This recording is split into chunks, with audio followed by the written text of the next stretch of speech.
हमने उसमें भी पढ़ा था, क्रिमिनल में भी। अब तो इतना आइडिया भी हो जाता है, जहां पर कोई ऐसी घटना घट जाए और उसके लिए कोई स्पेशल लॉ नहीं है, ठीक है, कोई स्पेशल प्रोविजन नहीं है, तो वहां पर जुडिशियल माइंड को यूज किया जाता है, ठीक है। कोई जैसे लोकल लॉ या स्पेशल लॉ कोई इफेक्ट नहीं डाल रहा वहां पे, नहीं है। तो वहां हम क्या करेंगे, कॉम्बिनेशन बना देंगे सारे लॉ का, इसमें से ये चीज, इसमें से ये, इसमें से ये चीज लेके। हाँ, दोनों को मिला के एक अलग ही चीज बना देना कोई। हाँ, उसके अकॉर्डिंग फिर हम उसको, अब जैसे डीबी है, डीबी के लिए कोई स्पेशल प्रोसीजर नहीं लेके आई, क्या नाम है ना, नहीं है ना कोई स्पेशल प्रोसीजर। जी,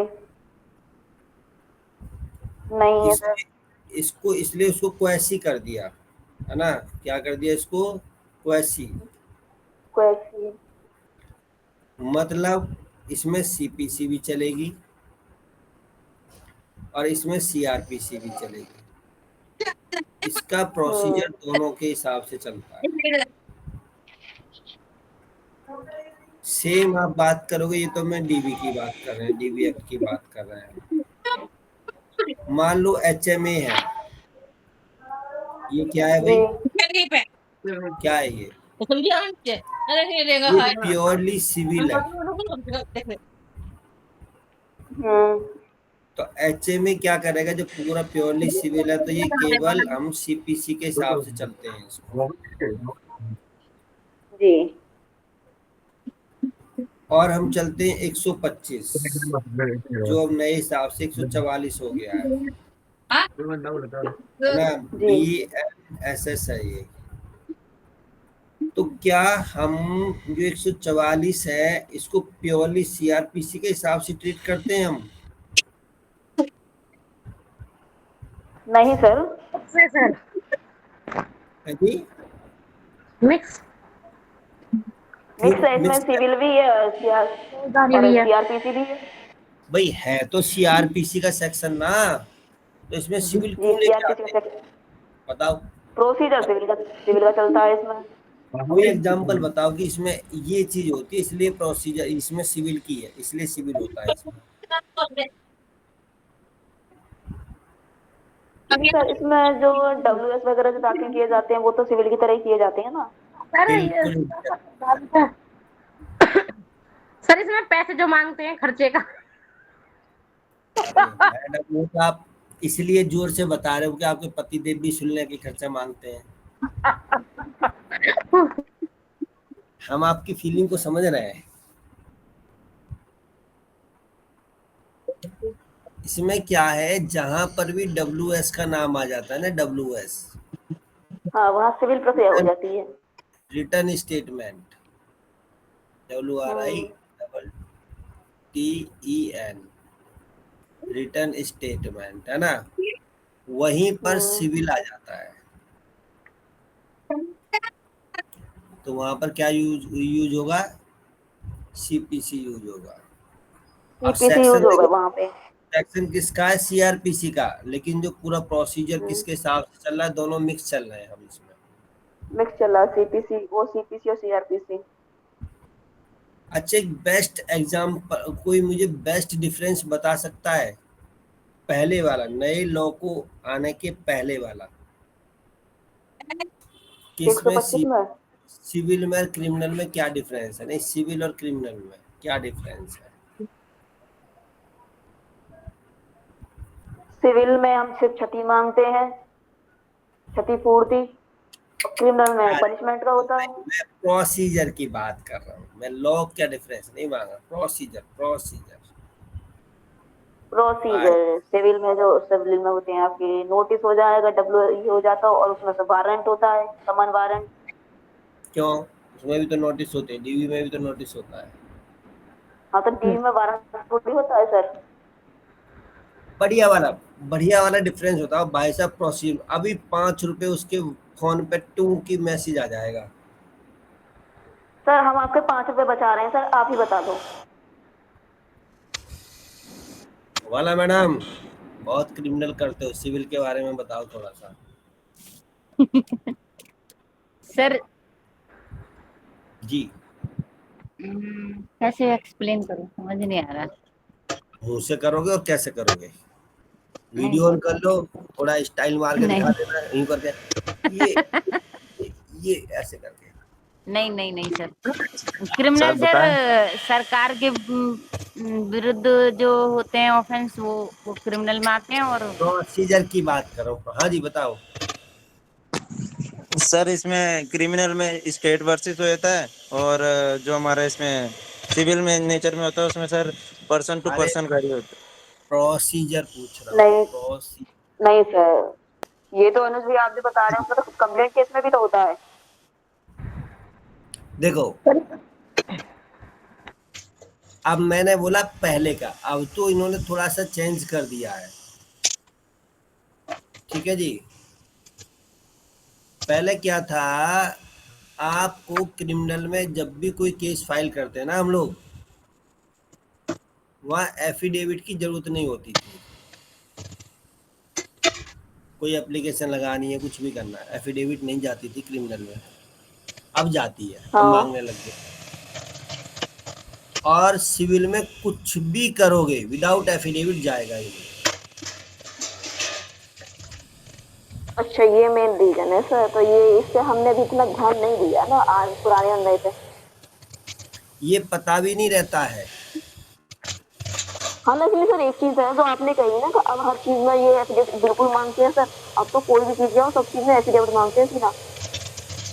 नए लॉ में लिखा कहीं नहीं है स्पेसिफिक, बट एक जब ये नया लॉ लागू किया है ना, तो तभी एक सुप्रीम कोर्ट ने भी किसी जजमेंट में गाइडलाइन दे दी थी कि भाई क्रिमिनल का भी सिविल का कुछ भी लगा रहे हो ना, तो जो पुलिस वाला भी चार्जशीट फाइल करता है ना, उस पुलिस वाले की भी एफिडेविट होना चाहिए उसके अंदर।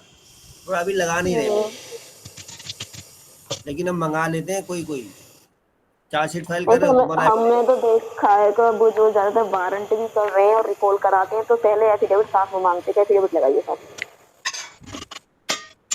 पहले नहीं मांगते इवन थे।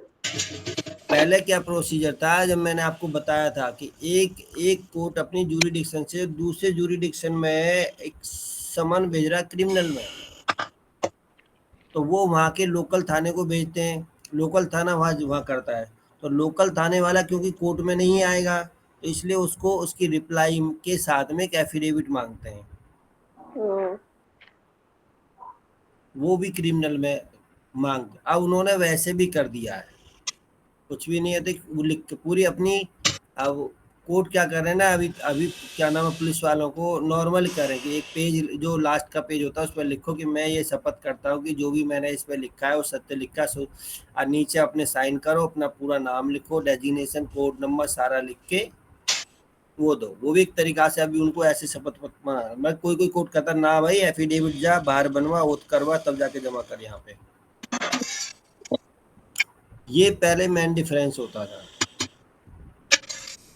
लेकिन 125 में और डीबी में एफिडेविट पहले भी चलते थे। ये मेन डिफरेंस होता था। जी। ठीक है। सिविल में तो WH दाखिल करते उसके साथ भी पहले वही जाता है, एफिडेविट सबके लग के। साथ, सबके साथ जाएगा। ये सिविल का और क्रिमिनल का मेन डिफरेंस होता था पहले, और अब ऐसा कुछ भी नहीं है। अब तो क्रिमिनल की भी कोई भी एप्लीकेशन लगाओ एफिडेविट मांग लेते हैं, जिसके साथ अपना एफिडेविट ले आओ। ये सुप्रीम कोर्ट की गाइडलाइन।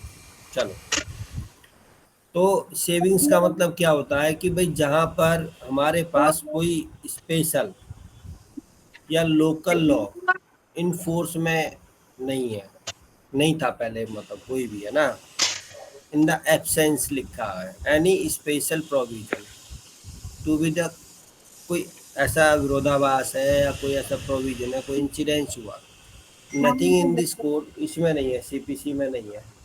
तो वो क्या करते हैं वहाँ पर, कोई भी जहाँ से, या तो जो जजेज होते हैं ना, वो अपना स्टेटरी वो करते हैं, क्या कहते हैं उसको,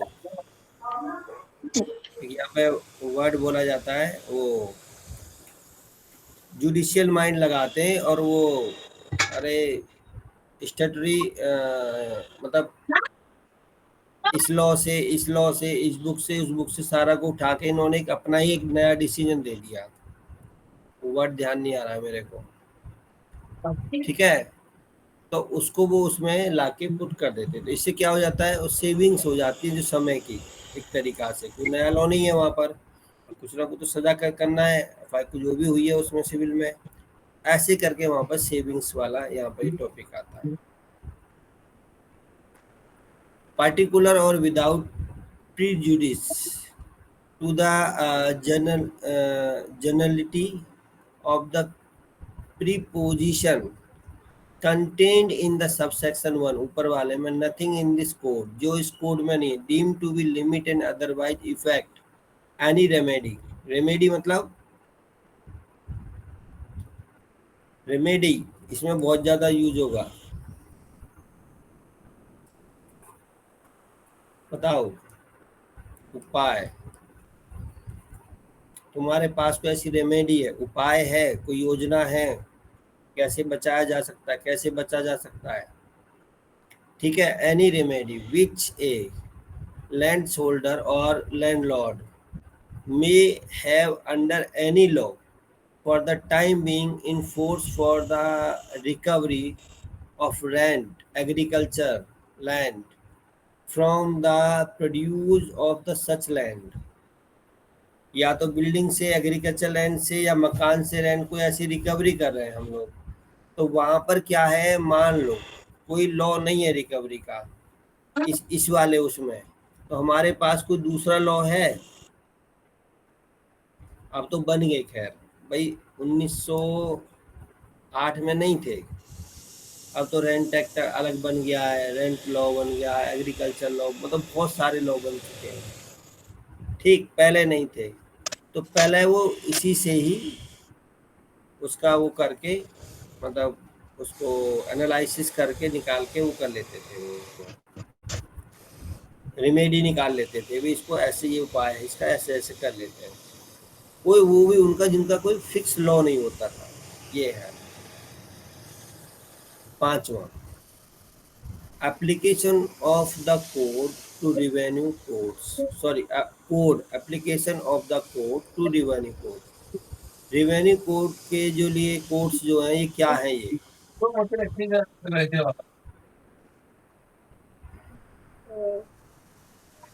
बताओ। जहाँ पे जमीन से रिलेटेड, हाँ, जमीन से रिलेटेड राजस्व वगैरह के जो होते हैं। अरे सिंपल सी बात है, जितने सिविल कोर्ट होते हैं ना, ये सारे रेवेन्यू कोर्ट होते हैं एक तरीका से, ठीक है। और इनको स्टेट गवर्नमेंट जो वो करती है, डिसाइड करती है। नॉर्मल यदि तुम एडमिनिस्ट्रेटिव में जाओगे तो डीसी होता है, डिस्ट्रिक्ट कलेक्टर, ठीक है। ये देखता है रेवेन्यू को, जिसमें एसडीएम की भी पावर, एसडीएम भी होता है, तो उसको कहते हैं हम एसडीसी या एडीसी, है ना, ऐसे करके, डीसी एडिशनल डिस्ट्रिक्ट कलेक्टर, ऐसे। तो ये होता है, हाँ, तो ये होता है सब डिविजनल सी होता है यहाँ पर।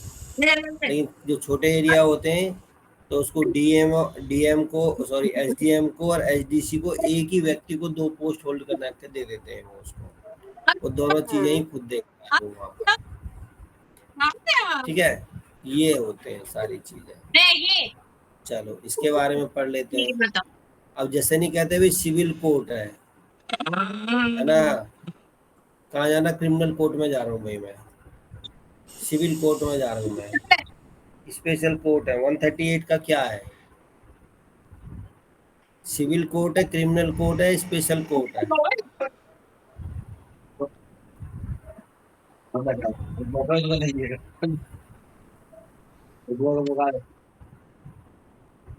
138 का सिविल कोर्ट है या स्पेशल कोर्ट है या क्रिमिनल कोर्ट है? क्रिमिनल, स्पेशल है, 138 पर का स्पेशल कहाँ से? सारी फोटो में चल रही है 138 की तो। जहां पर 138 का मैटर चल रहा है वहां पर रिकवरी का थोड़ी चल जाएगा। लड़की तुम यहाँ बैठो। वहां पर चाकू घोंपने वाले का थोड़ी चल जाएगा प्रोसीजर। जो हाँ, जो रिवेन्यू कोर्ट का जो प्रोसीजर होता है वो सीपीसी के अकॉर्डिंग चलेगा। प्रोसीजर WS देना है, ये करना है, वो करना है, वो सारा ऐसे ही चलेगा। जवाब दाखिल करना है, इसका ये करना है, सारा का सारा।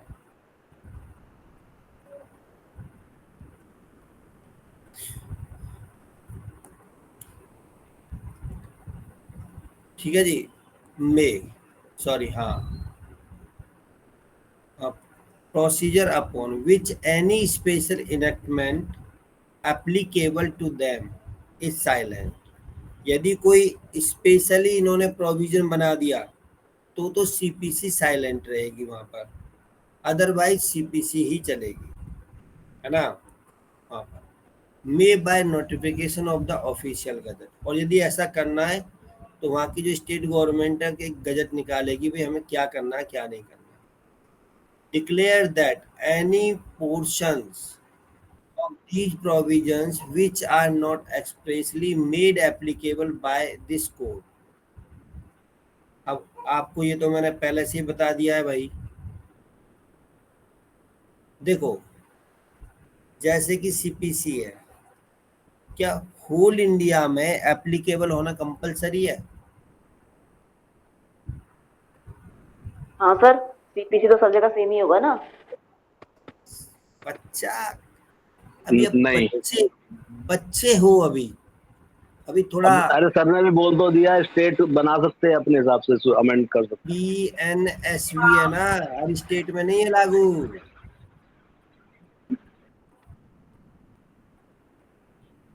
ऐसे ही ये लॉ तो IPC CRPC और ये जो होते हैं ये तो मेजर एक्ट में आते हैं ना सर।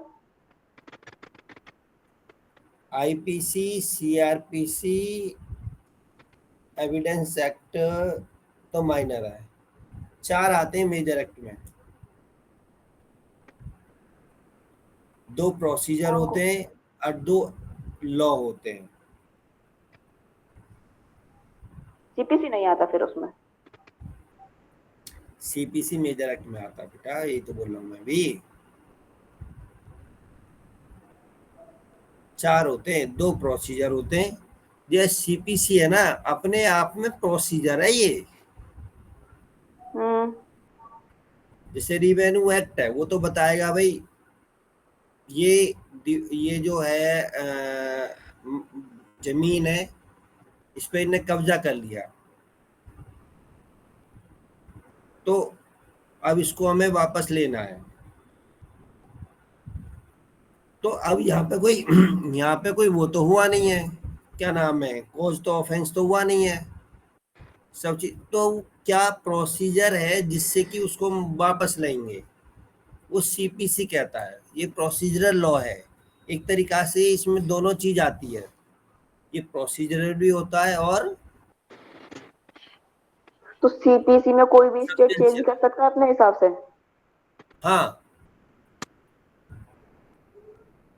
तो वो ये कह भी देगा माइनर में ही आ गया। अरे भैया लिखा है, मैं तो वो बता रहा हूँ, अपनी तरफ से नहीं बता रहा मैं तो। जो लॉ है, जो हमने पूछा, जो अब तक हमने पढ़ा है, सीनियर्स वगैरह से बातचीत होती है, वो बता रहा हूँ मैं। वो उसके देखो, भारत सरकार ने लॉ बनाया, नोटिफिकेशन कर दिया अभी पूरे भारत में लागू मेरी तरफ से, बट वो एक चीज और लिख देती है, वो स्टेट उसको नोटिफाई करके ही अपने स्टेट में उसको वो करेगा, लागू करेगा कि भाई ठीक है भारत सरकार ने लागू कर दिया, लेकिन मेरे स्टेट में नहीं होगा। सर ये जो एप्लीकेशन का फिफ्थ जो ये है इसका सेक्शन, इसकी लास्ट लाइन में ही लिखा हुआ है, ये देखो ना यहाँ पे कि made applicable by this code shall not apply to those codes और shall only apply to them with such modifications as the state government may prescribe, है ना। वही जो आप बता रहे हो कि ये जो लॉ है वैसे तो एप्लीकेबल इन ऑल इंडिया है, बट अगर कोई स्टेट गवर्नमेंट, क्योंकि हर जगह का थोड़ा सिस्टम अलग होता है लैंड्स का, जैसे लैंड एक्ट हर स्टेट का अलग है, तो इस तरह से कुछ चीजें अलग होती हैं, तो वो अपने हिसाब से उनमें थोड़े बहुत मॉडिफिकेशन या अमेंडमेंट कर सकते हैं, जिसके लिए वो गजट नोटिफिकेशन करेंगे। ये है ये। ये बात समझ में आई या नहीं आई? पहली बार सुना है तुमने? पहले भी सुन रखा था ईमानदारी से? सर मुझे तो सिर्फ एक चीज जाननी है पहले सर इसमें, अब ये बताओ सर सीपीसी मेजर एक्ट में है या माइनर एक्ट में है? Major.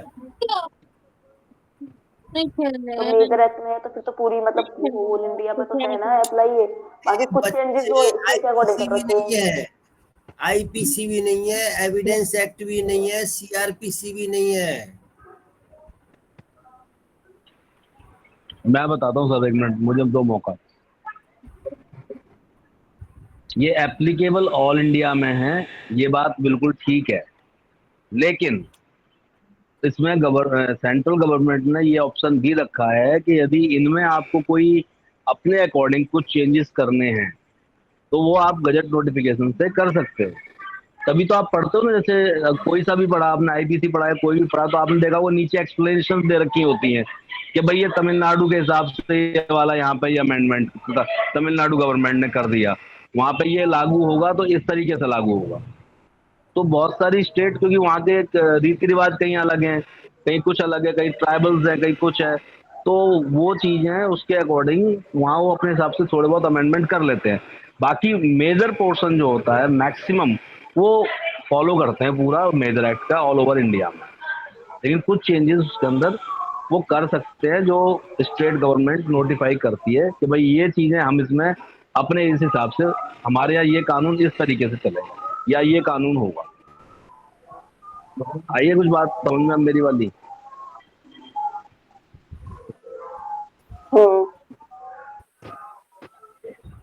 All over India applicable हैं, बट अगर कुछ स्टेट गवर्नमेंट कोई चेंज छोटे मोटे करना चाहती है तो वो करती है, जिसके लिए वो बकायदा उस एक्ट में लिखा ही हुआ है, जैसे मैंने बताया इसी 5th वाले पॉइंट के अंदर आप देखो सबसे नीचे की लाइन। पूरे इंडिया पे एप्लीकेबल है बट कुछ अपवादों में इसे छेड़ा जा सकता है। हाँ एप्लीकेबल पूरी इंडिया पर है, बट स्टेट गवर्नमेंट चाहे तो कुछ चेंजेस करेगी और फिर वो अपने उसके स्टेट में बाकी पूरा एक्ट एज इट इज लागू होगा, उन चेंजेस को छोड़कर जो उस गवर्नमेंट ने किए हैं वो वहां पे उस हिसाब से चलेंगे। एक अगर मैं एग्जांपल दूं, मान लो जैसे ट्राइबल एरिया है, अब जैसे कि शादी की उम्र तो सरकार ने कर दी, मान लो लड़की की 21 साल या 18 साल ही मान लो, 18 है तो, लेकिन फिर भी जो आपके फैमिली जो अपने लॉज हैं, ठीक है ना, जैसे हिंदू लॉ अलग है, मुस्लिम लॉ अलग है, पर्सनल लॉज हैं, तो वो तो उसके हिसाब से नहीं चलते, वो तो अपने हिसाब से शादियां जल्दी जल्दी भी कर लेते हैं। हालांकि इसी तरह से ट्राइबल एरियाज हैं, वहाँ के भी कुछ रीति रिवाज अलग हो सकते हैं, तो वहाँ पे भी कई जगह बहुत सारी, जैसे नया अभी सरकार ने अभी कौन सा निकाला था सिविल कोड, सिविल कोड आपने पढ़ा अगर थोड़ा सा, तो उसमें uniform civil code, uniform civil code से लगता है पूरे देश में सब कुछ एक जैसा हो गया, लेकिन ऐसा है ही नहीं, उसमें भी दुनिया भर के एक्सेप्शंस दे रखे हैं कि लागू तो है लेकिन इस जगह पे ऐसे, इन पे ऐसे, इन पे ऐसे, ट्राइबल एरियाज में ये, इन चीजों को छोड़कर बाकी पूरे देश में लागू है। तो इसी तरह से ये एक्ट है, जैसे हम अब सीपीसी पढ़ रहे हैं, तो सीपीसी तो बड़ा मतलब ऐसा एक्ट है कि इसमें ही सबसे ज्यादा चेंजेस होते हैं, क्योंकि लैंड एक्ट हर स्टेट का बिल्कुल अलग है और सीपीसी तो मोस्टली लैंड वगैरह से, सिविल नेचर से, इन्हीं चीजों से रिलेटेड होता है, तो हर स्टेट के हिसाब से कहीं ना कहीं वो अपने चेंजेस करते हैं कुछ। तो ऑल ओवर इंडिया एप्लीकेबल होते हुए भी इनके अंदर स्टेट अपने हिसाब से कुछ ना कुछ अमेंडमेंट करती है, जो वो वहां पर उस स्टेट में वही चलेगा जो उन्होंने अमेंड कर दिया, बाकी पूरा लॉ वो चलेगा जो बनाया गया सेंट्रल गवर्नमेंट। ठीक है, इसमें ये ऐसे समझ लो जैसे एक परिवार है बड़ा मान लो, जिसमें ससुर रहता है, उसके 4 बेटे रहते हैं, बहुएं रहती हैं और भी फैमिली के लोग रहते हैं। ससुर ने एक रूल बना दिया कि भाई कोई भी 8 बजे सबको घर में घुस जाना है, वो रूल सब पे एप्लीकेबल है, लेकिन मान लो किसी की ड्यूटी ऐसी है कि उसकी छुट्टी वहां से रात को 10 बजे होती है, तो कहेगा भाई देखो ये रूल मैं तो 10 बजे ही आ पाऊंगा, मेरे लिए एक अमेंडमेंट कर दो, तो पूरी फैमिली पे तो वही रूल चल रहा है कि 8 बजे सबको घर में घुस जाना है, लेकिन एक आदमी क्योंकि उसका अलग सिस्टम है, उसके लिए एक अलग से एक्सेप्शन कर दिया। कुछ इस तरह की चीज हो गई। इसमें कुछ सेक्शन भी हो सकते हैं, कुछ चैप्टर भी हो सकते हैं। हाँ,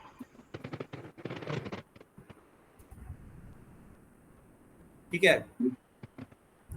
जैसे कि नॉर्मल भाषा में मैं वो बताता हूँ, पुराना वाला 363 आईपीसी दिल्ली में बेलेबल है। क्या है ये? बेलेबल। बट इसी को सेम चीज को मैं यूपी में बात करता हूँ तो नॉन बेलेबल है। आईपीसी उठा के देख लो, पुरानी वाली, साफ साफ लिखा है उसके नीचे अमेंडमेंट, नीचे जो कमेंट होता है उसमें। हो गया ना। अभी ऑल इंडिया, देखो आईपीसी तो कहोगे जी तो ऑल इंडिया की है, लेकिन यूपी के लिए तो ये अलग कर दिया ना इन्होंने। यूपी गवर्नमेंट ने नोटिफिकेशन निकाल दिया भाई हमारे यूपी में किसी को यदि किडनैप करोगे तो बेल नहीं मिलेगी, बेलेबल नहीं है ये। औरों की हमें नहीं पता, भारत सरकार क्या कहती है हमें नहीं पता, पर हमारे यहाँ नहीं है। अभी एंटीसिपेटरी नहीं थी पोक्सो में, उसमें महिलाओं से किसी भी केस में कोई छेड़खानी में यूपी में एंटीसिपेटरी नहीं है। तो नहीं खाना है इसको, फाइल ही नहीं कर सकते तुम, ऐसा कोई प्रोविजन नहीं है। लेकिन दिल्ली में है, मिले या ना मिले एक अलग बात है, बट प्रोविजन तो है ना, बट यूपी में नहीं है। ये वाली बात है सारी की सारी। अब तो क्लियर हो गया सभी को? जोर से बोलो। जी सर। एक्चुअली क्या होता है, जब हमारे सामने कोई पॉइंट या लाइन आती है ना, तो उस टाइम पे बहुत सारे ऐसे डाउट्स होते हैं, क्लियर हो जाते हैं। मुझे सच बता रहा हूँ, 2019 वेरिफिकेशन जाएगा जी। जो बेल एप्लीकेशन है उसमें वेरिफिकेशन नहीं जाएगा नीचे, बेल में नहीं जाता है ना। ये हम लोगों की ना छोटी छोटी चीजें होती हैं, हमें पता होना, लेकिन हम क्या करते हैं, भैया टाइपिस्ट ये मैटर है, ये चीजें इसको टाइप करके दे देना मेरे को जरा। उसको पता है क्योंकि वो बेचारा रात दिन करता रहता है, बुड्ढे बुड्ढे वकील साहब उसको समझा कर चले गए, थप्पड़ मार मार के उसकी गुद्दी पे, अबे इसमें ये नहीं आता, ये नहीं आता। आप चले गए, आपने को भी दे दिया, प्रिंट मार के आपने रख दिया क्लाइंट के सामने, साइन कराए, अंगूठा लगवाए, कोर्ट में जाके दे आए। पता ही नहीं किस्मत का क्या होता, किससे क्या नहीं होता। अब वेरिफिकेशन का भी पर्टिकुलर मेथड होता है, नीचे जो वेरिफिकेशन लिखते हैं ना उसका भी पर्टिकुलर मेथड होता है, पर्टिकुलर शब्द सेलेक्टेड होते हैं। वो ये सिखाया था हमारे यहाँ 30,000 कोर्ट में एक है नवीदा अनिल शर्मा, वो जज साहब, अब तो खैर वो उनका ट्रांसफर हो गया। भाई साहब 2 महीने तक मेरी पटिशन को ऐसे ही रखा करा, वकील साहब फाइल करोगे तभी आगे बढ़ाऊंगी, डिसमिस नहीं करूंगी, पर डेट नहीं दूंगी, मतलब नोटिस नहीं करूंगी इस पर। 2 महीने तक मैं भी एक डेट पे भूल गया, करा नहीं, आप लेके आओ, होल्ड कर दिया केस को। फिर उनने बाकायदा उसकी फोटो लेके दीवार पे चिपका रखी थी पेपर सा, फिर वो पेपर का मैंने फोटो खींचा, फोटो खींच के फिर लैपटॉप था मेरा वहीं, फिर मैंने उसको उसमें लैपटॉप पे लिखा, उसको फिल किया और जाके प्रिंट निकाला, फिर ऑनलाइन किया, फिर उसको ई सेंटर से वेरीफाई कराया, उसके बाद कोर्ट में जाके दिया। 1 पेज, अरे वकील साहब ये कौन सा वो होता है, इस पे इंडेक्स लगाओ, ये लगाओ, मैंने की साला 1 पेज के लिए 5 पेज और मुझे लगाने पड़ेंगे, तब जाके जज साहब ने एक्सेप्ट करा हो वेरिफिकेशन। उस वेरिफिकेशन के चक्कर में मेरे को ये सारी नॉलेज हो गई, मैं भी इतना ध्यान नहीं देता था पहले किसी के साथ कुछ भी। ठीक है, चलो जी। तो आज तो हमारे कोर्स की क्लास कम चल रही है, नॉलेज की क्लास ज्यादा चल रही है। छोटी छोटी चीजें हैं सर, ध्यान में होनी चाहिए हम लोगों को।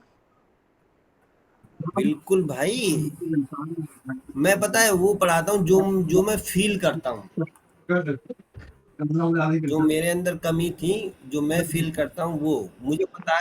ये तो मुझे पता लग गया कि किसके अंदर कितना दिमाग है। क्यों वाला मैडम?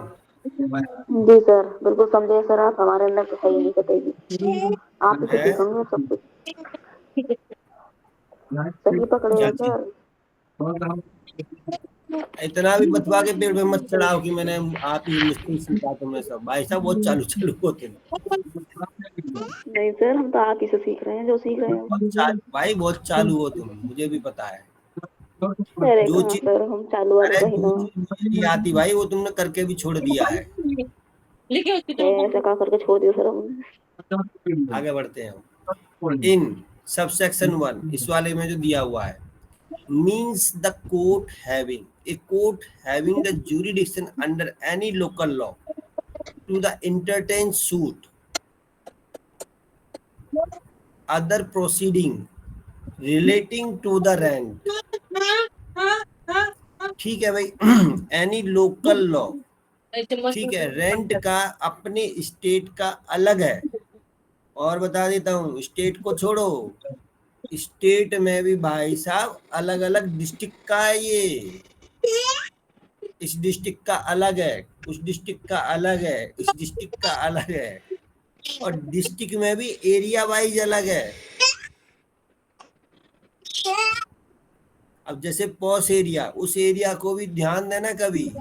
ए B C D E F ऐसे कैटेगरी में उनको बांट दिया है भाई। यदि कोई एरिया मान लो दिल्ली है, ए कैटेगरी में आता है, तो यहाँ का जो रेंट होगा मान लो कितना है, 210 रुपया स्क्वायर फीट, इसका रेंट हो गया ऐसे करके। 210 रुपया स्क्वायर फीट है ऐसे अलग। अब गाजियाबाद का अलग है, बुलंदशहर का अलग है, गांव का अलग है, शहर का अलग है, खेती की जमीन का अलग है, सबका अलग अलग दे रखा है। पढ़ते जाओ पढ़ते जाओ, इसको कहते हैं लोकल लॉ। वकालत इतनी आसान नहीं है जितना हम समझते हैं। एलएलबी करो, सीसीएस से पेपर दे के आओ, 30 पेपर दो, 30 नहीं कितने जाते हैं सर, 33 34 जो भी है, 29 4 33 दिन जाओ, बैंड लगाओ, कोर्ट में पेश हो जाओ। My Lord I am advocate. अबे गधा पहले पढ़ तो ले। चलो एक मैं बात बताऊं बहुत अच्छी वाली, वैसे मैंने पहले भी बताई होगी। हमारे यहाँ विनोद सर हैं, ठीक है जी। हेलो जी सर। हाँ जी सर, सुन रहा हूँ। भाई साहब इतना तो इतना कैपेबल मेरे अंदर भी नहीं है, क्या कहते हैं उसको, कैलिबर, जितना विनोद सर के अंदर है। भरी मई के महीने में, भरी मई में, तपती गर्मी में बाइक चला के 30 किलोमीटर एज बीइंग सूट और proceedings for the civil nature. क्या कह रहा है भाई ये?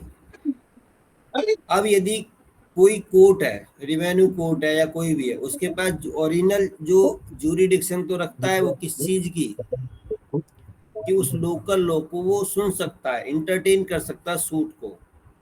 कोर्ट की भाषा में हम भी लिखते हैं, लास्ट का पैरा होता है अपने जो प्लांट लिखते हैं ना, तो जहाँ प्रेयर होती है, प्रेयर, अच्छा हर चीज ना फिक्स होती है। आप भी कभी देखोगे अपने सूट में, देखना कभी, हम लोग क्या करते हैं, सीनियर बोलते रहते हैं, करते हैं, आप लिखते रहते हो या उसी के अकॉर्डिंग हम कॉपी पेस्ट करा लेते हैं। कभी देखना जो जहाँ हमारी प्रेयर होती है, प्रेयर के जस्ट ऊपर वाला जो पैरा होता है ना, 3 4 पैरा वो लीगल पैरा होते हैं। वो जैसे सूट डालते हैं उसके अकॉर्डिंग चेंज हो, वो मतलब पैरा चेंज कॉपी पेस्ट ही होते हैं वो सारे। हम उनको क्या करते हैं, मॉडिफाई भी नहीं करते कई लोग तो, कि जो प्रेजेंट वर्तमान जो केस हम मैं फाइल कर रहा हूँ, ये हमारे माननीय कोर्ट के उसमें क्षेत्राधिकार में आता है, इसलिए इसको सुनने का वो करें। अब यहाँ पे इंटरटेन का मतलब भी यही है, हम दिल्ली में इंटरटेन लिखते हैं, the honorable court have the jurisdiction to entertain this suit या this plan, ऐसे करके। तो ये जब प्रेयर होती है, प्रेयर के जस्ट ऊपर वाला पैरा होता है ये, मतलब 2-3 पैरे जो होते हैं प्रेयर के, उसके ऊपर वाले होते हैं, उसमें हम यही चीज बताते हैं कोर्ट को। अच्छा, कोई भी कोर्ट होता है, आप देखना, सबसे पहले जब हम फर्स्ट केस को एडमिट कराना जाते हैं, कोई 3-4 चीजें पूछता है, या तो खुद से पढ़ लेंगे वो, या पूछ लेंगे वकील साहब किस चीज का सूट है जनाब, ये स्टोरी है भाई, ज्यूरिडिक्शन कैसे बनता है हमारा जनाब, ऐसे ऐसे बनता है। और उसमें ज्यूरिडिक्शन वही 3 चीजें 3 तरीका से होती हैं। एक तो होता है क्षेत्राधिकार के हिसाब से, एक होता है पेक्यूनरी, मतलब कितने अमाउंट का सूट है, वो मैं इसको इंटरटेन कर सकता हूँ या नहीं कर सकता हूँ, ठीक है, या जमीन वगैरह है तो मेरे क्षेत्र में है या नहीं है, या हम सिविल सूट में ही है, कोई डिस्प्यूट हुआ सिविल सूट का, वो किस जगह राइज हुआ, रिकवरी वगैरह में, ऐसे करके तो ये हम बनाते हैं क्षेत्राधिकार। और यदि हम क्रिमिनल में जाएं तो जहां पर ऑफेंस हुआ है उसको बनाते हैं। और उसमें मैंने जैसे आपको पढ़ाया भी था कि कई सीरीज से ऑफेंस हुए तो हम कहीं भी बना सकते हैं, बट मोस्टली जहाँ पे फर्स्ट FIR दर्ज होती है, फर्स्ट जो होता है इंसिडेंस, उसको लेके चलते हैं हम लोग सारी चीजों, ठीक है। तो वो कहता है ठीक है भाई, इसमें यही कह रहा कि जो ओरिजिनल ज्यूरिडिक्शन है, सिविल कोर्ट नहीं भी है उसमें, मतलब सिविल कोर्ट नहीं भी है, लेकिन उसकी ओरिजिनल ज्यूरिडिक्शन है, तो वो इंटरटेन करेगा उसको, उसकी प्रोसीडिंग उसी कोर्ट में चलेगी, और सिविल नेचर में ही चलेगी वो, बेशक उस पर CPC लगती है या नहीं लगती है, ठीक है, उसको हम रिवेन्यू कोर्ट कहते हैं।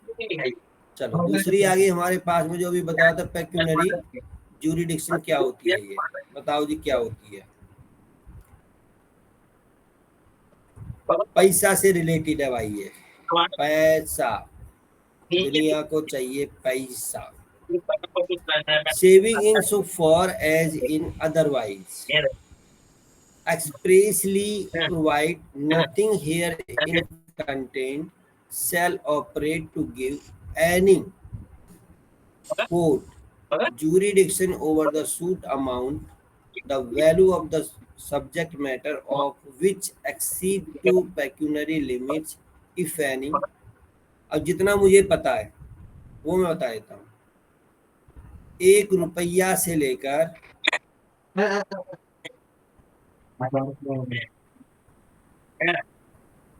2 लाख तक, नहीं 3 लाख है, सॉरी, ये जाता है सीनियर सिविल जज के पास में, सीनियर सिविल जज के पास जाता है इशू पेक्यूनरी ज्यूरिडिक्शन। और 3 लाख 1 रुपया से लेकर, ठीक है, यहाँ 1 रुपया से लेकर 2 करोड़ तक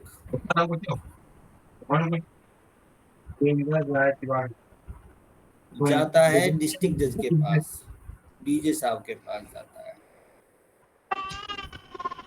और 2 करोड़ से कोई भी अमाउंट ऊपर होता है तो वो सीधा हाई कोर्ट जाता है, हाई कोर्ट की जुरिडिक्शन बनती है। अभी एक 30,000 में मैं केस देख रहा था भाई साहब, HMA, और HMA में हमें यदि लड़की केस फाइल कर रही है तो at anywhere in India कहीं भी सूट फाइल कर सकती है वो, डाइवोर्स का या किसी भी चीज का, HMA के अंदर, हिंदू मैरिज एक्ट के अंदर, किसी भी सेक्शन में, कहीं से भी, ऑल ओवर इंडिया के अंदर से। बट यदि कोई लड़का है, मान लो लड़का नहीं, हस्बैंड है, तो उसके पास 2 ही प्लेस है। कौन से? एक तो जहां पर शादी सोलमनाइज, मतलब जहां पे फेरे पड़े, ध्यान रखना, शादी का कार्ड इसलिए लोग रखते हैं। दूसरा जहाँ रह रहा है, जहां पर वो अंतिम टाइम दोनों साथ में रहे हो। लड़का जहां रह रहा है उससे नहीं, वो ज्यूरिडिक्शन ये डिसमिस हो जाएगा सूट, खासकर मेरे जैसे के पास आ गया तो अंतिम बार साथ रहे वहां पर। हाँ, ये प्रूफ करना पड़ेगा उसको कि भाई ये हमारे कागज है, ये डॉक्यूमेंट है, ये हमारे जोमोटा का बिल है, इसका भी है, इसके नाम से, मेरे नाम से भी है। यहाँ हम अंतिम मार रहे हैं। तो ये अभी केवल एचएमए का जूरिडिक्शन इन तीन चार चीजों के बेस पे होगा। महिला के लिए कहीं भी, लड़के के लिए 2 चीजों के लिए होगा। अब कोर्ट ने बोला ठीक है भाई, तू 500 करोड़ रुपए एलिमनी ले ले, हमें क्या जा रहा है। ये फैमिली कोर्ट में डिसाइड हो गया। उसने क्या करा, 500 करोड़ का चेक दे दिया, उनने डिवोर्स दे दिया। एक चेक नहीं दिया, माने 5 चेक दे दिए उसने 100 करोड़ के। अब जो उन्हें खुशी होकर भाई मेरे को तो 500 करोड़ मिल गए, चेक करा दिया बाउंस, सॉरी डिवोर्स हो गया, खुश हो गया। उनने गई बैंक में, डिवोर्स देने के बाद में उनने क्या करा, चेक बाउंस हो गया। अब चेक बाउंसिंग का रिकवरी का सूट वो अलग पड़ेगा, या एग्जीक्यूशन जो भी, अभी तो रिकवरी सूट है वो कहाँ पड़ेगा, उससे वो अलग जूरिडिक्शन, वहां देखी जाएगी पेक्यूनरी जूरिडिक्शन, वो जाएगा हाई कोर्ट 100 करोड़ का। 10 बजते चाय ना क्या। यदि उसने यहीं पर एक 500 करोड़ का डीडी बना के दे दिया तो फैमिली कोर्ट में ही जाएगा। 500 करोड़ का डीडी बनवाया, उसको दे दिया महिला को, या फ्लैट जो भी इतनी कॉस्ट के उसको देना था वो दे दा के वो फैमिली कोर्ट से खत्म हो गया सारा। और कुछ पेंडिंग रह गया, नहीं दिया, और उसने 2 करोड़ से ज्यादा का अमाउंट है, उसकी कोई भी रिकवरी डालनी है तो वो कहाँ से डालोगे, डिस्ट्रिक्ट कोर्ट से, हाई कोर्ट से? हाई कोर्ट से जाएगा सर। हाँ, वो उसको कहते हैं पेक्यूनरी ज्यूरिडिक्शन। तो जो मैं आपको समझाना चाह रहा था वो समझ में आई या नहीं आई?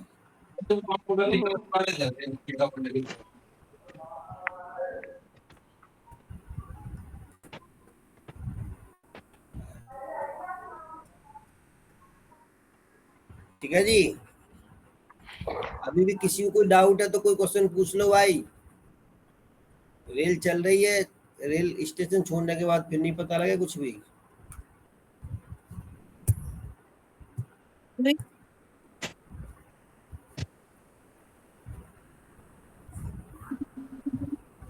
नहीं हुई तो कोई बात नहीं है भैया। सेक्शन 7 क्या कहता है? प्रोविंशियल स्मॉल कॉज कोर्ट्स, तो छोटे छोटे जो वो होते हैं ना, कॉज हो जाते हैं, उनके लिए कोर्ट क्या कहता है, क्या कोर्ट क्या है ये? इस प्रोविजन में क्या होता है, shall not extend the court constitute under the provincial small cause courts। ये 1887 में, और ये नोवा एक्ट जो बनाया था इन्होंने एक अलग से, और under the bearer small cause courts law, ये भी एक अलग बनाया इन्होंने 1905 में। Of the court exercising the jurisdiction of the court of the small cause under said act, जो एक्ट दे रखा है इसमें, to court in any part of India to which said act does not extend, exercising the corresponding the jurisdiction that is to be said। ये आपको बहुत ही important है, इसको जरूर पढ़ना है। सारी चीज इसी के बेस पे आता है, सारा का सारा। कोर्ट में जब भी जूरिडिक्शन डिसाइड करते हैं, एक तो सेक्शन 20 होता है और एक सेक्शन 7 होता है, इन्हीं के ऊपर वहाँ पे डिसाइड होता है। मैं अभी रोहिणी कोर्ट में बेचारा एक केस को 3 महीने 4 महीने तक लेता रहा, बड़ी मुश्किल में जजमेंट पढ़े, ये पढ़े वो पढ़े। कोर्ट को मैंने डिस्ट्रिक्ट कोर्ट डीजे साहब को पता नहीं कैसे उनके दिमाग में आ गया, नहीं तो मैं तो विड्रॉल करने जा रहा था। उस दिन उन्होंने एक्सेप्ट कर लिया केस, वो बड़ी खुशी हुई थी उस दिन। लेकिन वो सेक्शन 20 में है, वो इसी में सीपीसी में ही रिकवरी सूट था वो हमारा। अब देखो क्या कह रहा है ये इन्होंने अलग अलग से वो दे रखे हैं, इसके कुछ पॉइंट है हमारे जो सीपीसी में दे रखा है। ए, so much of the body of the court as related to, ये बॉडी हमारा शरीर नहीं है, सीपीसी का जो वो है स्ट्रक्चर है उसके बारे में बात कर रहे हैं। सूट्स एक्स है ना, accepted from the cognizance of the court of small cause. ये जो कोर्ट बनाए थे ना ये वाले, ये छोटे छोटे हैं स्मॉल कॉज कोर्ट्स है, ये क्या है, ये छोटे छोटे जो कॉज होंगे उनको एक्सेप्ट करेंगे वो वाले सूट, है ना। एग्जीक्यूशन डिग्री वगैरह वही पास करेंगे, और जो एग्जीक्यूशन जो डिग्री वगैरह है उनके अगेंस्ट भी जो इमूवेबल प्रॉपर्टी होती है उनके अगेंस्ट कोई डिग्री हुई है तो उसका भी एग्जीक्यूशन वही कराएंगे। रिकवरी वगैरह जो होती है, लेकिन छोटी छोटी रिकवरी, बड़ी नहीं, छोटी छोटी। बी पार्ट में क्या कह रहा है, सेक्शन 9, सेक्शन 91, 92, 94, 95 है ना, ऑथराइज्ड और रिलेटेड टू द ऑर्डर। ये तो एक सिंपल सी है, order for the attachment, movable immovable property, injection, है ना, ये सारे जो दे रखे हैं वो सेक्शन 9 में पढ़ेंगे, इनमें पढ़ेंगे हम। Appointment of the receiver of the immovable property, receiver के बारे में तो मैं बता सकता हूँ क्या होता है। ये पता है क्या होता है,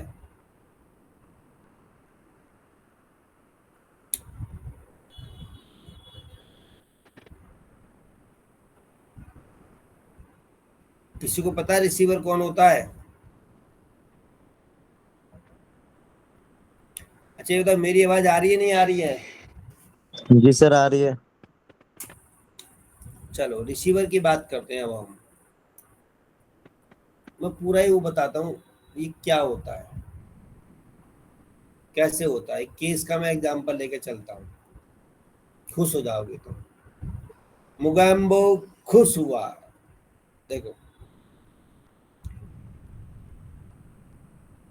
144 BNSS में एक ऑर्डर हुआ कि भाई तुम जो मेंटेनेंस में 5,000 रुपया महीना दोगे, ऑर्डर हो गया from the date of filing. ये फाइल हुआ था मान लो 5 साल पहले, केस 2025 की बात चल रही है,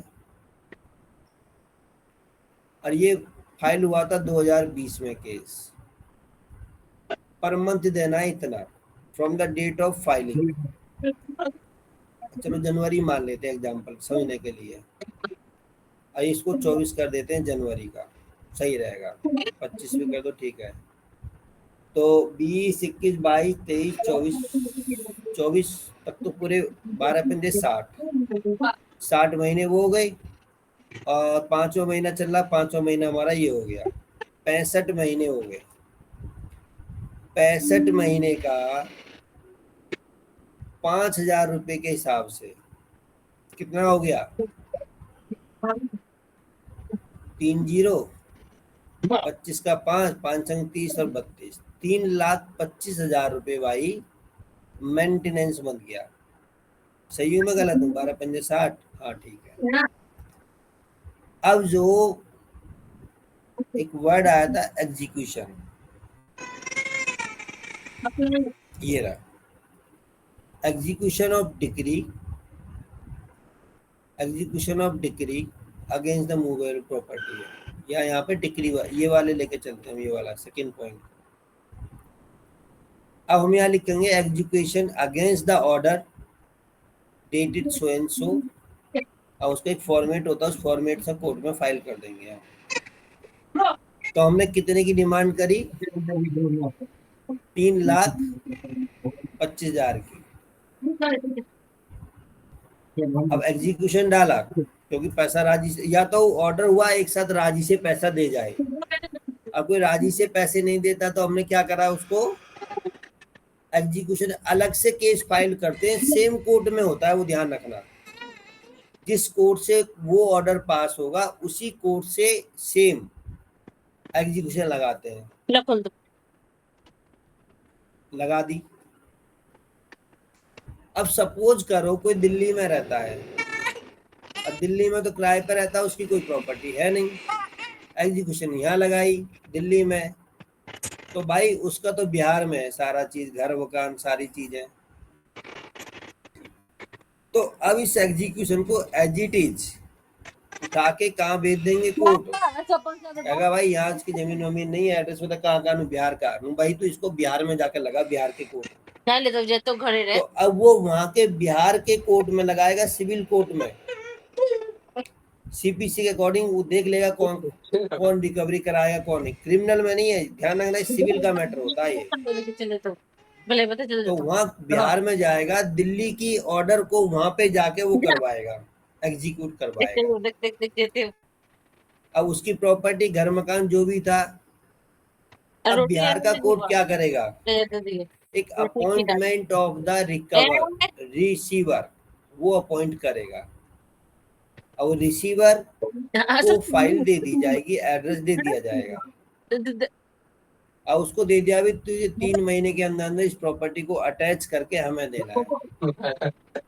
अब वो रिसीवर पहले उस प्रॉपर्टी पे जाएगा, देखेगा, फोटो वोटो खींचेगा, वहां पे वो चिपका के आएगा कि भाई ये ऐसे ऐसे प्रॉपर्टी है, ऐसे ऐसे ये सारी चीज है, वो सारी फाइल बना के फिर से उसी कोर्ट में देगा। अभी केवल रिसीवर अपॉइंट किया है, अटैचमेंट नहीं हुई है अभी। ये अपॉइंट, ये जो क्या अपॉइंट कर दिया रिसीवर। और रिसीवर कौन बन सकता है, वो एडवोकेट ही बनते हैं, ठीक है, एडवोकेट को ही अपॉइंट किया जाता है। इसकी फीस कौन देता है, जो इसको अपॉइंट करा रहा है, जिसने ये 3,25,000 रुपये मतलब कोर्ट फीस ले, वो रिकवरी का सूट डाल रहा है, जो इसको एग्जीक्यूशन लगा रहा है, वो ही क्या करेगा, इसको पैसे देगा वकील साहब को, ये रिसीवर है। लेकिन अपॉइंट कौन करेंगे, कोर्ट करेगा उसको, ये रिसीवर हो जाएगा वहां पर। अब जाके प्रॉपर्टी की सर्वे वगैरह करके आ गया, देख लिया, फोटो वोटो खींचे, जज साहब को बता दिया हाँ जी प्रॉपर्टी है, एग्जिस्ट करती है। तहसील वहसील में जाके उसके कागज वागज सारे देख लिए। ये नहीं क्या उनने तो बोला जी ये एड्रेस है, ये प्रॉपर्टी, डायरेक्ट अटैचमेंट हो जाएगी, कोर्ट की बेइज्जती नहीं हो जाएगी। मान लो पार्टी झूठ बोल रही हो, अब वो जो मकान है किसी और का हो, आया ना, उन्होंने बोला दादा की प्रॉपर्टी की थोड़ी अटैच हो जाएगी। यदि एक्स के नाम की अटैचमेंट हुआ तो भाई एक्स की होगी। हमने आपको पहले बता दिया था, वाई की प्रॉपर्टी, वाई और एक्स की प्रॉपर्टी दोनों साथ साथ हैं, तो गलती से वाई की कर ली तो वाई 6 महीने के अंदर में वापस करनी पड़ती है, और वाई को जागना पड़ता है। मैंने ऊपर पढ़ाया था, ध्यान हो तो तुम्हें। वाई कहेगा भाई ये प्रॉपर्टी तो मेरी थी, कैसे अटैच कर ली, ये कागज मेरे पास है, क्योंकि 6 महीने का टाइम होता है इसको। 6 महीने तक यदि ये भी सोता रहा तो अटैच हो गई, तो फिर हो गई, इसका भी टाइमिंग होता है।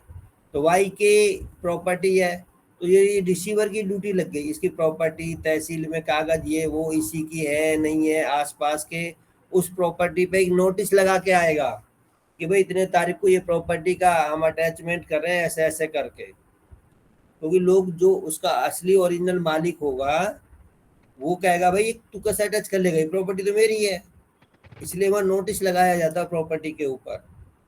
ये नोटिस लगाने का काम किसका होता है,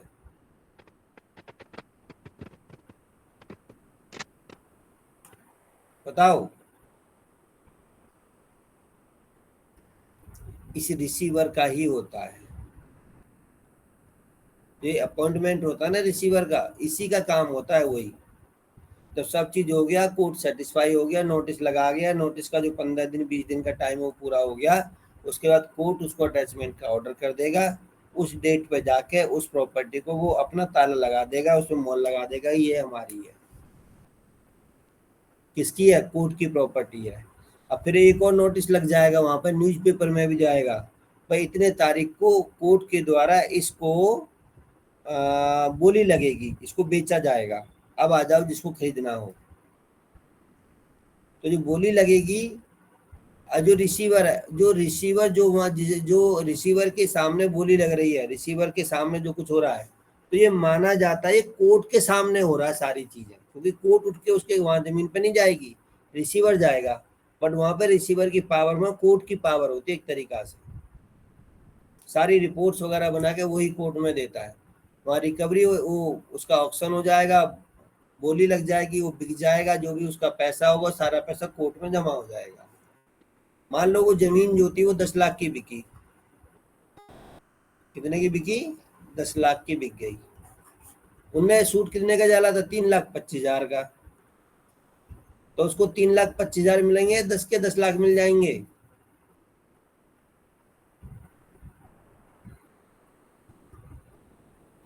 तीन लाख 25,000 उसे मिलेंगे, बाकी के पैसे उसे वापस दे दिए जाएंगे।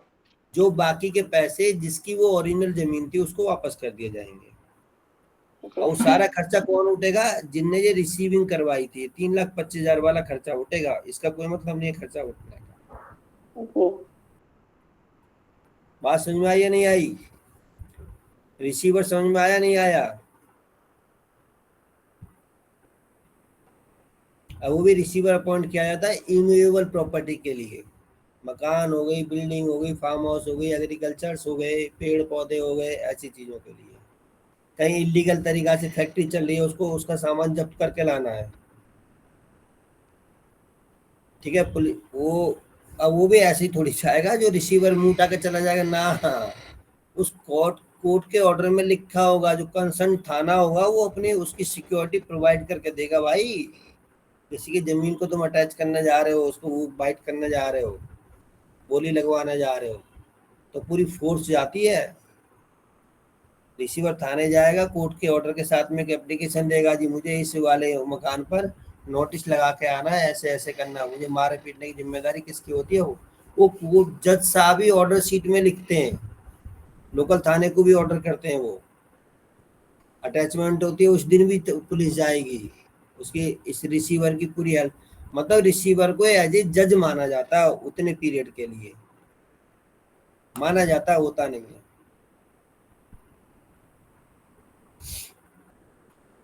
रिसीवर तक बात समझ में आई या नहीं आई? जी सर। भाई आवाज आ नहीं रही, बाकी भी तो बोलो। संगीता मैडम, वाला मैडम,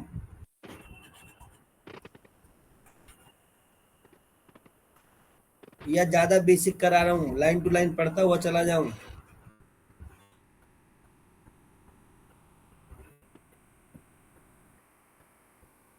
हेलो जी सर। मैं कह रहा हूँ ज्यादा बेसिक तो नहीं करा रहा, ज्यादा डीपली, क्या आज ही सबको वकील बना दिया? ना सर, बढ़िया पढ़ा रहे हो। नहीं, मैं तो ऐसे भी कर सकता हूँ, बस लाइन पढ़ो हिंदी समझा दो, लाइन पढ़ो हिंदी समझा दो।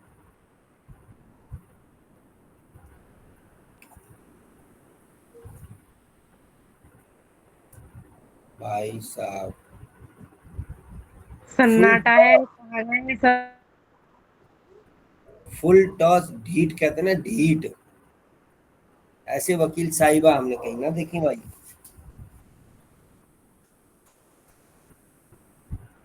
चलो फिर हम भी चलें गुड नाइट बोल के।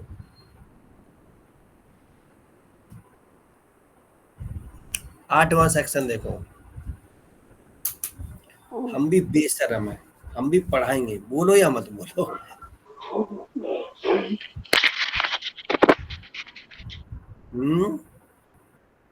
पढ़ाओ सर, पढ़ाओ। प्रेसिडेंसी जीवन स्मॉल नशा हो रहा भगवती को तो। है। नशा, नींद का नशा है सर भगवती जी को। ना भी नींद का नशा चढ़ा मुझे, फिर नहीं हट गया। साला जैसे बेइज्जती करनी चालू करी। प्रेसिडेंसी स्मॉल कॉज कोर्ट, मुझे समझ में नहीं आता। मैं भी तो 6 बजे जगता हूँ, अब 12, 12:30, 1 बजे सोता हूँ। सर हम तो 5 बजे जग जाते हैं और 12 बजे सोते हैं। नहीं देखो, ये आपके लिए तो एक क्या कहते हैं, धन्य होते हैं हाउसवाइफ जो होती हैं लेडीज, उनका तो बड़ा सम्मान करता हूँ। लेकिन उनका जो हाउसवाइफ होती है उनका नहीं, मैं केवल लेडीजों में 10% रेस्पेक्ट से देखता हूँ, 90% में रेस्पेक्ट से नहीं देखता। क्यों सर, हम खाना ना बनाते हैं अपने लिए? हम भी तो हाउस वाइफ, हाउस गर्ल कह लो। अब तुम अपने आप को 10% में तोल लो बस। हम किसी में ना तोल ले सर, हम सब अलग सही है, ठीक। ना, तोल लो अपने आप को 10% में, वो आपकी इच्छा है। पर हाँ, अब मेरी जो अपनी मेंटल स्टेटस है, 10% बिल्कुल पैर छू लो, और 90% को तो गोली भी मत मारो, उनको उनके हाल पे छोड़ दो, गोली भी खराब ही होगी। चलो, प्रेसिडेंशियल स्मॉल कॉज कोर्ट्स क्या होते हैं? प्रेसिडेंशियल कोर्ट जो होते हैं ना, ये इंडिया में हैं तो, बट मोस्टली अभी ये बहुत ज्यादा उसमें नहीं है, फैले हुए नहीं है ये कोर्ट जो होते हैं, है ना। ये क्या कह रहा है प्रोविजन 24 मतलब 24, 38 to 41, 75 clause so and so and so and so so and so by the ये प्रेसिडेंशियल, ये एक्ट ही अलग है, ध्यान रखना। Presidency small cause court act 1882, ठीक है जी। बताओ, हमारे पैदा होने से भी 100 साल पहले की बात है ये। The provisions in the body of this code shall not extend to any suit or proceeding in any court of the small cause established in town of Kolkata, Madras and Mumbai। ये छोटे छोटे केसों के लिए उससे कोई act बना था, ये वाला जो है, ये एक्ट हमारा है, presidency small cause court act 1882। तो एक इस्टेब्लिश हुए थे कहाँ पर? कोलकाता शहर में हुए, मद्रास में और मुंबई में, बस यही कह रहा है। इनके बारे में मेरे को बहुत ज़्यादा नॉलेज नहीं है, मैंने कभी इन पर ना रिसर्च की ना कुछ मैंने किया, दोबारा करूँगा तो बता दूंगा, पर अब टाइम नहीं है भाई, तो पढ़ लो। फर्स्ट सेक्शन क्या था? High court of the judicature. अच्छा देखो, इलाहाबाद के जितने भी वकील लिखते हैं ना, फेसबुक वगैरह पे आप देखोगे उनको, डीपी वगैरह वो देखते हैं, वैसे तो मैं देखता नहीं, बट कोई रिक्वेस्ट वगैरह आती है तो मैं देख लेता हूँ कौन है क्या है। तो वो लिखते हैं advocate of Allahabad high court judicature. मुझे यही समझ में नहीं आती है, हाई कोर्ट ऑफ जुडिकेचर क्यों लिखते हैं, बताओ। इसका मतलब होता है कि इलाहाबाद हाई कोर्ट की जूरिडिक्शन के वकील हैं वो। अब दिल्ली वाले वकील क्या लिखते हैं, पता कुछ भी नहीं है, अच्छे अच्छों को भी नहीं पता, उनने लिखा तो उनने भी लिख दिया, उसने लिखा तो उसने भी लिख दिया, ठीक है। पर लिखते क्यों, उसका मतलब कोई जानना नहीं चाहता। तो आप लोग जानना चाहोगे? सर ये पता है पहले से ही? नहीं पता सर, आप बता दीजिए। आप जैसे कि यूपी वाले हैं, आप इलाहाबाद हाई कोर्ट के जूरिडिक्शन में काम कर रहे हो, बस इतनी सी बात है। हम लोग क्या लिखते हैं, जैसे लिखा सीपी सिंह, ठीक है, यहाँ लिख दिया हमने एडवोकेट, मान लो पूरा लिख दिया, मान लो।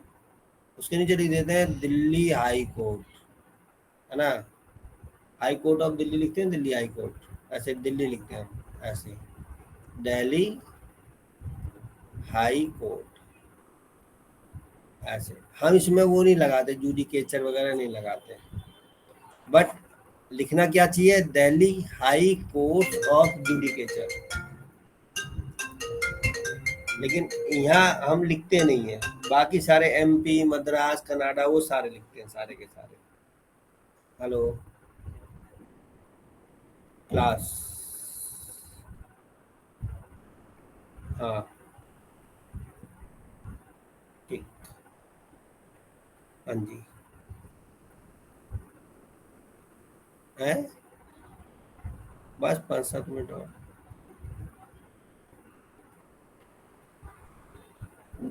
ठीक।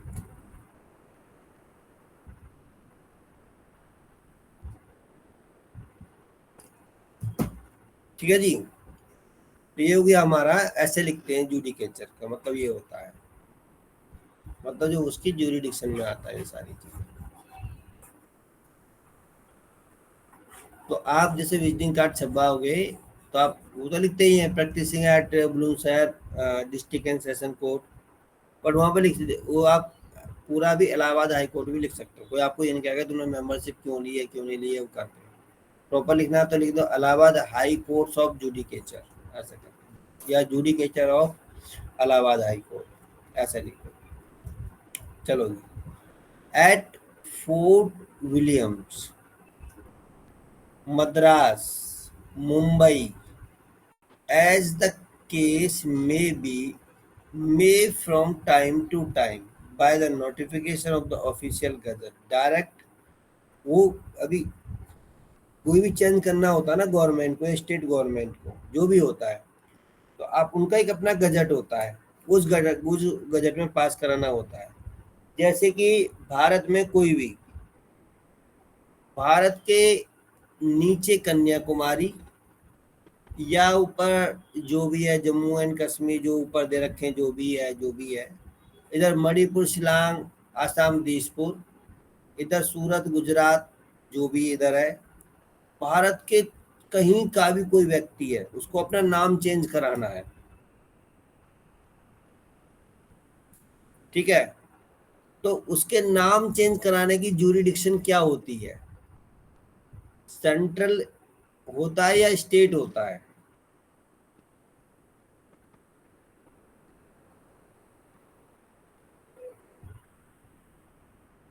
एक व्यक्ति को छोड़कर कोई भी बताएगा उसको 2 रुपए दूंगा।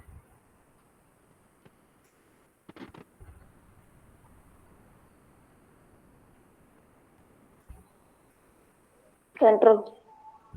जी सेंट्रल। कैसे? क्योंकि नाम तो एक ही होना चाहिए ना। है नाम तो एक ही होना चाहिए, नाम ही हमारी पहचान होती है, तो पहचान तो एक ही रख सकते हैं ना, तो वो तो सेंट्रल के अंदर आएगी। बिल्कुल सही दिमाग लगाया, इसलिए मैंने बोला एक व्यक्ति को छोड़कर। सर ये गलत बात है तुम्हारी, जब मेरा नंबर लेने का आ जाएगी तो साइड कर दो। मुझे पता है तू ही जग रही है, बाकी तो सो रहे हैं अपना खर्राटे मार के, ठीक है। तो जब भी हम कोई नाम चेंज कराते हैं अपना, तो उसको हम क्या करवाते हैं, उसको नोटिफाई करवाते हैं ऑफिशियल गजट में जो सेंट्रल गवर्नमेंट का होता है, भारत सरकार का, उस पर लिखा था गजट भारत सरकार। यूपी का आएगा तो ऊपर लिखा हो गजट उत्तर प्रदेश सरकार, बिहार का होगा तो गजट बिहार सरकार। तो क्योंकि नाम हमें भारत के इंडियन सिटीजन है हमारे पास में, सिटीजनशिप है हमारे पास, तो जब भी हम अपना नाम चेंज करवाएंगे वो सेंट्रल गवर्नमेंट के ही गजट में नोटिफिकेशन कराते हैं, क्योंकि हमें वो पूरे भारत में चेंज चाहिए। जी मैं भी सोच रहा हूँ मैं भी अपना नाम चेंज करा ही लूँ। ना सर, तुम तो रहने दो सीपी सिंह, सीपी सिंह ही रहने दो सर, सीपी सिंह सर ही रहने दो सर आप तो। अरे नहीं, मेरे नाम की ना स्पेलिंग बड़ी बेकार है। कोई नहीं सर, हम सॉर्ट कर देंगे, आप बदलो दो। अरे तो शॉर्ट तभी तो कर रखा मैंने सीपी सिंह, मेरे नाम में 15 लेटर आते हैं। तो सर 15 के हम 5 कर देंगे 15 के। 1 2 3 4 5 6 7 7 कर रखे मैंने, 8 लेटर को खा रखा है मैंने। चलो कहाँ थे हम यार, मैं इधर उधर भटक जाता हूँ।